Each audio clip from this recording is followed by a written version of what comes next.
আপনারা তো ফোন কেনার সময় বিভিন্ন রকমের রিভিউ ভিডিও দেখেন এবং দেখে নেন যে ফোনের স্পেসিফিকেশান কেমন কি আছে, প্রস কি, কনস কি, কেমন কি দাম ইত্যাদি ইত্যাদি।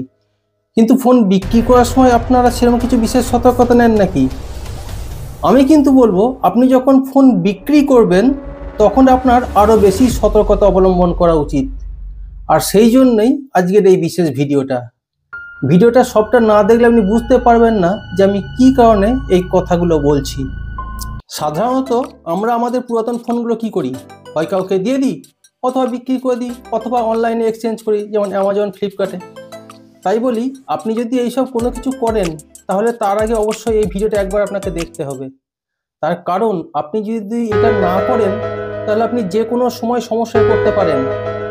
পুরনো ফোন বিক্রি বা এক্সচেঞ্জ করার আগে প্রথমেই আমরা যেগুলো করি সেটা হচ্ছে ফোন রিসেট করে দিই, যাতে করে আমাদের সমস্ত ফোনের ডাটা যেমন ছবি, ভিডিও, মেসেজ, কন্ট্যাক্ট ইত্যাদি এগুলো সব ডিলিট হয়ে যায়। আর এছাড়াও যে সমস্ত অ্যাকাউন্টে লগ ইন আছে সেগুলো আমরা লগ আউট করে দিই। এবার আপনি যদি ভেবে থাকেন যে ফরম্যাট করে দিয়েছেন মানে সমস্ত ফোনের ডাটা মুছে গেছে, তাহলে আপনি খুব বড় ভুল করছেন।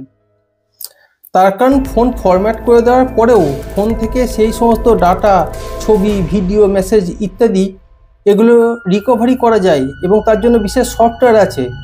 অ্যাকচুয়ালি হয় কি, আমরা যখন ফোন থেকে এগুলো রিসেট করে দিই বা ফরম্যাট করি তখন আমরা ভাবি এগুলো মুছে গেছে, কিন্তু এগুলো মুছে যায় না। এগুলো ফোনের মেমোরিতে অন্য একটা বিশেষ জায়গায় বিশেষ ফরম্যাটে সেভ হয়ে থেকে যায়। সেগুলো বাইরে থেকে দেখাও যায় না, অ্যাক্সেস করাও যায় না। এই জিনিস শুধু ফোনের সঙ্গে হয় না, সেটা আপনার এসডি কার্ড হোক, পেন ড্রাইভ হোক, সব কিছুতেই একই সিস্টেম কাজ করে।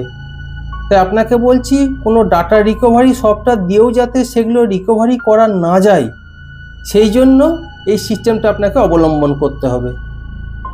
তাহলে প্রথমে আপনাকে কি করতে হবে, গুগল প্লে স্টোর থেকে জাঙ্ক ফাইল রিমুভ করা যায় সেরকম একটা সফটওয়্যার ডাউনলোড করতে হবে। সেটা রান করিয়ে দিন মোবাইলে। যত জাঙ্ক ফাইল আছে সেগুলো সব মুছে দিতে হবে। এরপর আপনার ফোনে যত অ্যাকাউন্টের লগ ইন আছে সেগুলো গুগল অ্যাকাউন্ট থেকে হোক বা ফেসবুক অ্যাকাউন্ট হোক বা হোয়াটসঅ্যাপ, মাইক্রোসফট, স্যামসাং অ্যাকাউন্ট, সমস্ত অ্যাকাউন্ট থেকে লগ আউট করতে হবে। এরপর আপনাকে ফোনটা রিসেট বা ফরম্যাট করতে হবে। এখানে আপনার কাজ শেষ হয়ে গেল না, এখান থেকেই আসল কাজ শুরু হলো। এরপর কি করবেন, এরপর আপনাকে ফোনে আবার জাঙ্ক ফাইল লোড করতে হবে, মানে বিভিন্ন ভিডিও, অডিও, ছবি, এই সমস্ত। তাতে করে কি হবে, আপনার ফোনের পুরনো যে সমস্ত ডাটাগুলো স্টোর হয়েছিল সেগুলোর উপরে এই ফাইলগুলো ঢুকে সব রিমুভ করে দেবে, ওভারল্যাপিং করে দেবে।